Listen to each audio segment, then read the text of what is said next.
Could you introduce yourself, please? Hi, my name is Tariq Ayubi. I'm 25 and I'm a games product manager for an online gaming company. How did you get into gaming?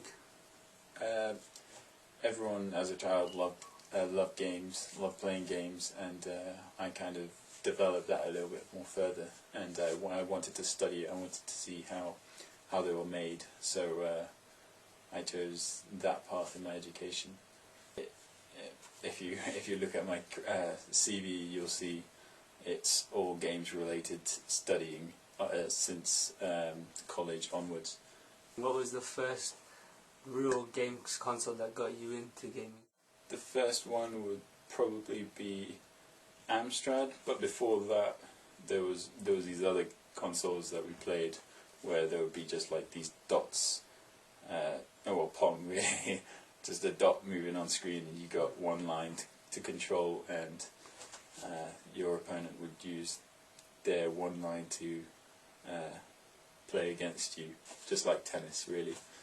But after that came Amstrad, which was my first console, and that was essentially just a keyboard with a slot for a cassette tape in, a cassette tape which you could put in, and you could play the games through the keyboard on your TV screen. And it developed further from that to so many other consoles. I think Nintendo came a couple of years after that, as well as Sega Mega Drive. After the Amstrad, what was the next games console you played? What game actually drew you in? Probably say Street Fighter. Street Fighter 2, of course. That one, it was on the Super Nintendo. I think it was one of the first times where you actually like to hold the controller of the game, of the console, and it was the best. For me, it was the best game. I think it was just the way you could play with someone else immediately. If my brother was there, and my brother was the person who I played games with the most, and there we could properly interact with each other. We could fight without actually physically getting in contact with each other. So I think that was like a release from kind of the stresses of childhood, you could say. But it was one of the games where you could lose yourself in, and you could just play for hours. Sounds great, graphics amazing at the time. Still, when you look back at it compared to the games now, there's still so much. There's so much you can take from it. And now they've got newer versions of the same game. You can see like the evolution of Street Fighter alone, not just games in general. Because now they've moved on from a 2D side-scroller to an entire open 3D environment where you could literally pan around yourself, and it brings into play different maneuvers that you couldn't have done in the 2D version. What are your opinions on the new generation of game consoles, PS3, the Xboxes, etc.? The PS3 and the Xbox 360 have definitely pushed the boundaries on kind of the visual capabilities of computers, really.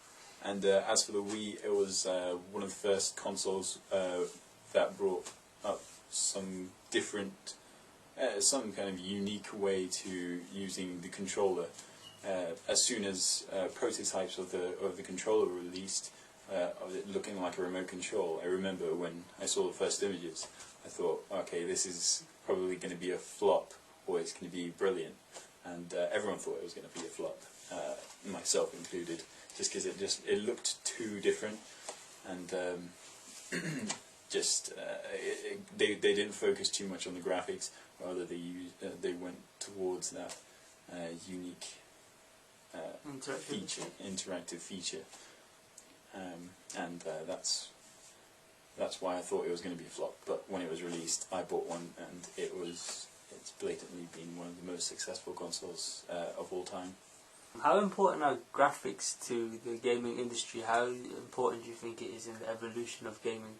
the graphics have always been improved year upon year, decade upon decade. So what we have now. You see the progression quite obviously on the latest consoles compared to the first consoles, say 20, 30 years ago. Not even that really, but there's been a substantial step. Even every 5 years there's a new kind of generation of consoles. Like the PS3 was released around 5 years after the PS2, same 5 years before PS1, and you can see the steps that the graphics have taken. What would you say is the future of gaming? How can they? You say they've reached a certain boundary, the PS3 and the Xbox 360. What next for the gaming industry and games consoles? Well, there is a boundary to how far you can visually represent something, but we haven't reached that. It is still kind of the sky is still the limit for that visual representation aspect of playing video games. But aside from just the graphics, there's unique ways of interacting with the game, like we were mentioning before, simple controllers to Wii controllers, and now you've got Xbox 360 Connect, where you don't have a controller with you, and you are the controller. If you move your hand, the computer will, or the games console will detect your hand movement, and in return you're interacting with the game that way. And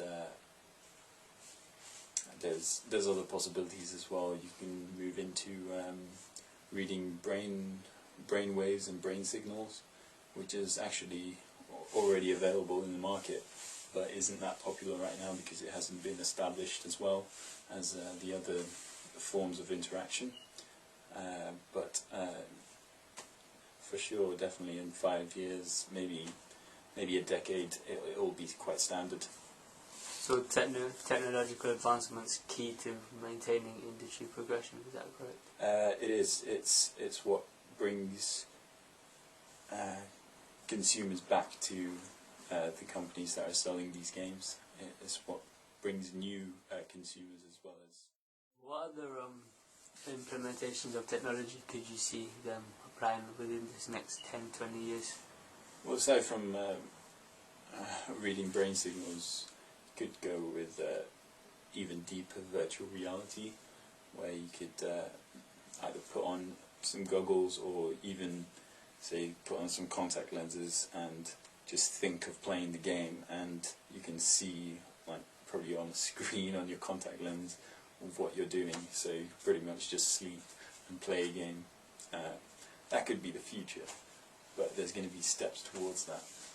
It's quite a lot of brainwashing, so you could be like just a couch potato and playing non-stop, but people are doing that right now anyway, so it's not really too much of a step.